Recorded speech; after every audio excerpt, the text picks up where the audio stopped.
Budget எப்படி இருக்குன்னா, இந்த அரசு அமைஞ்சு கிட்டத்தட்ட 100 நாட்கள் ஆயிடுச்சு.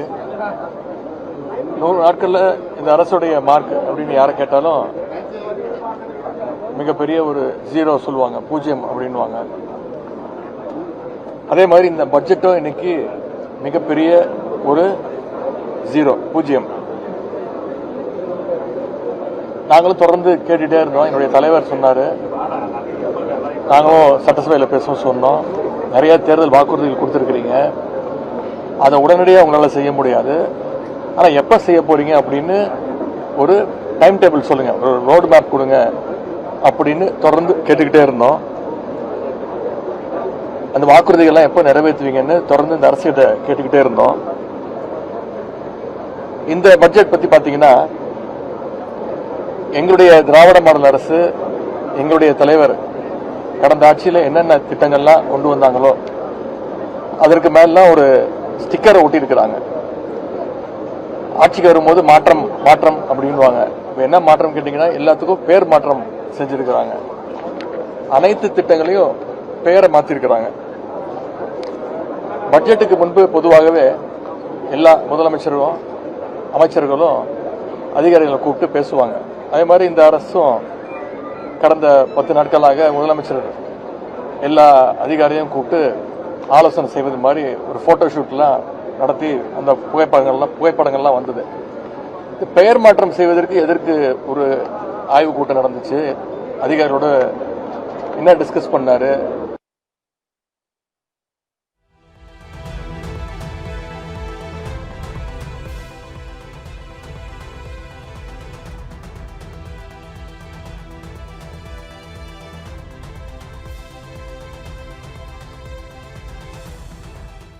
திட்டம் தாய்மாமன் தங்க முதல் திட்டம் அப்படின்னு சொன்னாரு. ஆனா இன்னைக்கு பட்ஜெட்ல அரசு மருத்துவமனையில பிறக்கக்கூடிய குழந்தைங்களுக்கு மட்டும்தான் இந்த திட்டம் அப்படின்னு அறிவிச்சிருக்கிறாங்க. கொடுத்த வாக்குறுதிகளை நிறைவேற்றுற மாதிரி பட்ஜெட்ல எந்த திட்டமும் எந்த அறிவிப்பும் இல்ல. அனைத்து திட்டங்களும் எங்களுடைய தலைவர் திராவிட மாடல் ஆட்சியில் எங்களுடைய தலைவர் திரு முத்துவேல் கருணாநிதி ஸ்டாலின் அவர்கள் அறிவிச்ச செயல்படுத்திய திட்டங்களை தான் இன்னைக்கு பேரை மாத்திருக்கிறாங்க. இல்ல இன்னொரு சிறப்பு, இந்த அரசுக்கு நன்றி சொல்லணும். என்னன்னா, ஒவ்வொரு துறையை பத்தி பேசும்போது நிதியமைச்சர் பேசும்போதும் அவர் குறிப்பிட்டு பேசுறாரு. பட்ஜெட்ல இடம்பெற்றிருக்கு, இந்தியாவிலேயே நம்முடைய தமிழ்நாடு முன்னணி மாநிலமா இருக்கு அப்படின்னு ரொம்ப மகிழ்ச்சியா பெருமையோட சொல்றாரு. திராவிட முன்னேற்ற கழகத்துடைய சாதனைகள் எல்லாம் இப்போவாச்சும் ஒத்துக்கிட்டாரு அப்படிங்கிறதுக்கு நாங்க எங்களுடைய நன்றியை இந்த அரசுக்கு, நிதியமைச்சருக்கும் முதலமைச்சருக்கும் தெரிவிச்சுக்கிறோம். அதே மாதிரி அண்ணல் அம்பேத்கர் தொழில் முன்னோடிகள் திட்டம், அண்ணல் அம்பேத்கர் அயலக கல்வி உதவி திட்டம், அயோத்திதாசர் ஆதிதிராவிடர் வாழ்விட மேம்பாட்டு திட்டம், ஒலிம்பிக் சிறப்பு மையங்கள்னு எல்லாமே எங்களுடைய திராவிட மாடல் அரசுல செயல்படுத்தப்பட்ட திட்டங்கள் தான். வெறும் பேரை மட்டும் அவங்களுடைய கட்சி பேரை வெற்றி வெற்றின்னு எல்லா திட்டத்துக்கு மேலேயும் ஸ்டிக்கர் ஒட்டி இருக்கிறாங்க. அன்பு சோலைன்னு நாங்க கொண்டு வந்த திட்டத்துக்கு அது பெயரை மாத்தி இன்னைக்கு முதியோர் பொழுதுபோக்கு மையங்கள்னு பேரை மாத்திருக்கிறாங்க. நாங்க எங்களுடைய தலைவர் ஆட்சியில் கொடுக்கப்பட்ட லேப்டாப் திட்டம் உங்களுக்கு தெரியும், உலகம் உங்கள் கையில் அப்படின்னு அந்த திட்டத்துக்கு எங்க தலைவர் பேர் வச்சு கடந்த ஆண்டு 20,000 லேப்டாப்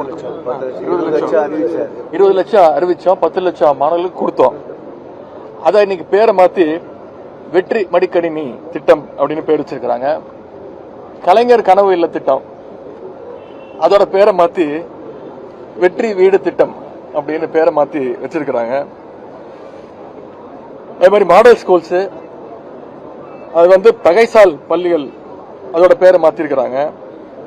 முதல்வர் படைப்பாகங்கள் எங்களுடைய ஆட்சியில் கொண்டு வந்த திட்டம், அதை இன்னைக்கு டிஜிட்டல் நூலகம் அப்படின்னு பேர் மாத்திருக்கிறாங்க.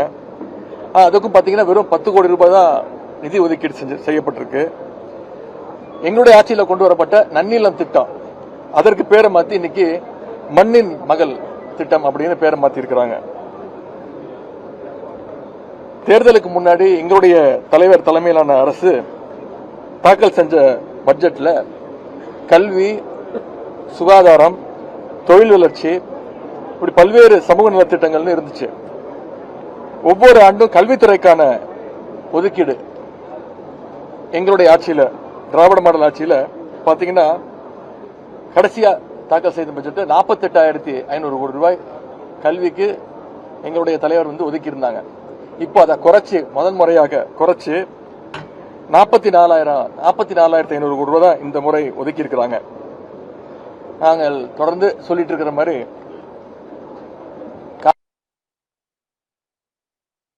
ஆடி 18 அன்னைக்கு கூட தண்ணி வராத ஒரு சூழலை இந்த அரசு ஏற்படுத்தி இருக்கு. நேற்று இந்த இந்து ஆங்கில பத்திரிகையில் ஒரு செய்தி வந்திருக்கு. கடந்த 50 வருடங்கள்ல இல்லாத அளவுக்கு இந்த ஜூலை மாசத்துல காவிரி நீர் வரத்து குறைவா இருக்குன்னு அந்த பத்திரிகையில செய்தி வெளியிட்டிருக்கிறாங்க. மேகதாது அணை கட்டும் கர்நாடகாவை தடுத்து நிறுத்துறதுக்கு இந்த ஆட்சிக்கு வக்கு இல்ல, தைரியம் இல்ல, வேடிக்கை பார்த்துட்டு இருக்கிறாங்க. விவசாயிகள் தொடர்ந்து போராட்டம் பண்ணிட்டு இருக்காங்க. இந்த ஆட்சி அமைஞ்சதுல இருந்து இந்த 3 மாசமா யார் அதிகமா பாதிக்கப்பட்டிருக்காங்க பாத்தீங்கன்னா விவசாயிகள் தான் பாதிக்கப்பட்டிருக்காங்க. முழு பயிர் கடன் தள்ளுபடின்னு தேர்தல் வாக்குறுதி சொன்னாங்க. ஆனா இப்ப அதுக்கு ஒரு கண்டிஷன் போட்டு 50,000 ரூபாய் வரைக்கும் 50,000 ரூபாய் தானே 75,000 அதையும் மாத்திருக்கிறாங்க. ஆனா அதையும் செயல்படுத்தல. முதல்ல 50,000 சொன்னாங்க, எதிர்ப்பு தெரிவிச்சோம், அது 75,000 ரூபாய் மாத்தினாங்க. அதையும் முழுமையா செயல்படுத்தல. தஞ்சாவூர்ல நேற்று முன்தினம் ஆர்ப்பாட்டம் நடந்துச்சு. அதில் நாங்கெல்லாம் கலந்துகிட்டு இந்த பிரச்சனைகள்லாம் விவசாயிகள் சந்திக்கக்கூடிய பிரச்சனைகள்லாம் அங்க பேசினேன். அதற்காக நேற்று என்னை வீடு புகுந்து கைது செஞ்சாங்க. கைது செஞ்சு எப்படியெல்லாம் அலக்கழிச்சாங்கன்னு ஒட்டுமொத்த தமிழ்நாடு பார்த்துச்சு. குறிப்பா சட்டமன்றத்தில் எதிர்கட்சி தலைவர் என்ற முறையில் இந்த பட்ஜெட் பத்தி நாங்க எதுவும் கேள்வி கேட்டக்கூடாது, அதே மாதிரி டைவர்ஷன் டாக்டிக்ஸ், விவசாயிகளுடைய பிரச்சனையை டைவர்ட் பண்ணணும்னு நேற்று அந்த நாடகத்தை நடத்தினாங்க. என்ன மட்டும் இல்ல, தொடர்ந்து திராவிட முன்னேற்ற கழகத்துடைய சட்டமன்ற உறுப்பினர்கள் ஒவ்வொருத்தரையும் கைது செஞ்சிட்டு இருக்கிறாங்க. அதிமுக சட்டமன்ற உறுப்பினர்களை பார்த்து பர்ச்சேஸ் பண்ணிட்டு இருக்கிறாங்க. திமுக சட்டமன்ற உறுப்பினர்கள் மட்டும் இல்ல, இளைஞர்கள் ஜென்சி திமுகவினரையும் வலை வீசி தேடி குறிப்பாத்து டார்கெட் பண்ணி அவங்களை எல்லாம் கைது செஞ்சிட்டு இருக்காங்க, வழக்கு தொடர்ந்துட்டு இருக்காங்க. ஏன்னா இந்த ஆட்சியில அவ்வளவு பிரச்சனைகள் இருக்கு, ஒவ்வொரு நாளும் அவ்வளவு பிரச்சனைகள் இருக்கு. அதையெல்லாம் திசை திருப்ப இந்த கைது நடவடிக்கைகளை இந்த அரசு எடுத்துக்கிட்டு இருக்கு. கடந்த 100 நாட்களா சட்டம் ஒழுங்கு பிரச்சனை சந்தி சிரிச்சிட்டு இருக்கு. குழந்தைகள், பெண்கள், வயதான பெண்கள், இவங்க இப்படி யாருக்குமே இந்த அரசுல பாதுகாப்பு இல்லை. அரசு ஆட்சிக்கு வந்த பிறகு கடந்த 5 வாரத்தில் மட்டும் 4 லாக்அப் மரணங்கள் நடந்திருக்கு. 5 சாதி ஆணவ படுகொலை நடந்திருக்கு. இதெல்லாம் தினசரி செய்திகள்ல நீங்களே ஒளிபரப்பிட்டு இருக்கீங்க, மக்கள் பார்த்துட்டு இருக்காங்க. ஆளுங்கட்சியை சேர்ந்த சில பேர் குற்றம் செய்வதற்கு லைசன்ஸ் வாங்கின மாதிரி அவ்வளவு குற்ற செயல்ல ஈடுபட்டு இருக்காங்க. துணிச்சலோடு தைரியமா செயல்பட்டு இருக்காங்க. பழனி கோயில் நில மோசடியை பார்த்து இன்னைக்கு ஒட்டுமொத்த தமிழ்நாடு அதிர்ந்து போயிருக்கு. இந்த அரசு ஆட்சிக்கு வந்ததும் மின்சாரம் வரதுல முதல் நாள்ல இருந்து பிரச்சனை. இப்போ இபி பில் மிகப்பெரிய ஒரு பிரச்சனையா மாறி இருக்கு. கிட்டத்தட்ட 3.5 லட்சம் குடும்பங்களுக்கு வழக்கத்தை விட பல மடங்கு அதிகமா இன்னைக்கு இபி பில் வந்திருக்கு. அமைச்சர்கள் அரசு பள்ளிகளுக்கு போய் அங்க இருக்கக்கூடிய மாணவர்கள் வெளில வர சொல்லி இந்த கட்சியினுடைய பேரெல்லாம் கோஷம் போட சொல்லி மாணவர்கள் எல்லாம் வற்புறுத்தி அதை ரீல்ஸ் எடுத்து வீடியோ எடுத்து அதெல்லாம் போட்டு இந்த அரசு அமைச்சர்கள் அவங்களுடைய பணிகளை செஞ்சிட்டு இருக்கிறாங்க. அது மட்டும் இல்லை, இந்தியாவே நீட்டை எதிர்த்து போராடிட்டு இருக்கு. அதை எதிர்த்து இந்த அரசு எந்த விதமான நடவடிக்கையும் எடுக்கவே இல்லை. அதற்கு மாறா போராட்ட மாணவர்கள் மீது தடியடையை இந்த அரசு நடத்தியிருக்கு. விலைவாசியும் உயர்ந்துட்டே போகுது. அரிசி விலை பல மடங்கு அதிகமாயிருக்கு. ஆனா இதையெல்லாம் கேட்டா முதலமைச்சர் பதில் சொல்ல மாட்டாரு. முதலமைச்சருக்கு பதிலா பொதுப்பணித்துறை அமைச்சர் பதில் சொல்லணும் அப்படின்னு ஒரு முதலமைச்சருக்கு ஒரு முன்ஜாமீன் வாங்குறாரு. இந்த மாதிரி ஒரு நகைச்சுவைய இந்திய ஜனநாயகம் எந்த மாநிலத்திலையும் எந்த சட்டமன்றத்திலையும் பார்த்திருக்காது. நேற்று பொதுப்பணித்துறை அமைச்சர் பேசியிருக்கிறாரு. அது அதுக்கு முன்னவர் தீர்மானம் கொண்டு வரணுமா, எதிர்கட்சிகள் ஏதாவது கேள்வி கேட்டுச்சுன்னா அதற்கு முதலமைச்சர் பதில் சொல்ல வேண்டிய அவசியம் இல்லையா, இவங்க தான் பதில் சொல்லுவாங்களாம். இதற்கு எதற்கு முதலமைச்சர் அவைக்கு வரணும், இதுக்கு எதுக்கு நாங்கெல்லாம் அவைக்கு வரணும் அப்படின்ற கேள்வியை பத்திரிகையாளர் நீங்க இந்த அரசை பார்த்து கேட்கணும்னு கேட்டுக்கொள்கின்றேன். கொடுத்த வாக்குறுதிகளை நிறைவேற்ற டைம் வேணும்னு முதலமைச்சர் கேட்டார் ஆட்சி அமைஞ்சோன்னு. இந்த பட்ஜெட்ல அதையாச்சும் சொல்லுவாங்கன்னு எதிர்பார்த்தேன். ஆனா அதை சொல்வதற்கு கூட அவங்களுக்கு டைம் இல்லை, இன்னும் டைம் கேட்கறாங்க.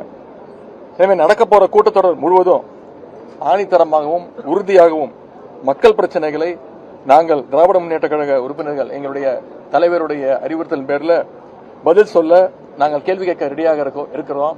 பதில் சொல்ல இந்த அரசு ரெடியாக இருக்க வேண்டும். நன்றி, வணக்கம். கலைஞர் மகளிர் உரிமை தொகை திட்டத்துக்கு அதை பத்திலாம் கலைஞர் மகளிர் உரிமை தொகை திட்டம் பத்தி பேசவே இல்லை அவங்க. அதை பத்தி அதை உயர்த்தி கொடுக்கறேன்னு சொன்னாங்கல்ல, 2500 ரூபாய் உயர்த்தி கொடுப்போம்னு சொன்னாங்கல்ல, அதெல்லாம் இந்த பட்ஜெட் அதை பத்தி பேச வார்த்தை கூட. அதை எப்ப அதுதான் சொல்றேனுங்க, வெறும் அவங்க மாற்றம் சொன்னாங்க இல்லைங்க, நாங்க தான் எல்லாருக்கும் மாற்றம் சொன்னாங்கல்ல, அவங்க சொன்ன மாற்றம் இதுதான். எல்லா திட்டங்களும் பேரை மாத்தி இருக்கிறாங்க, அவங்க சொன்ன ஒரே மாற்றம் இதுதான்.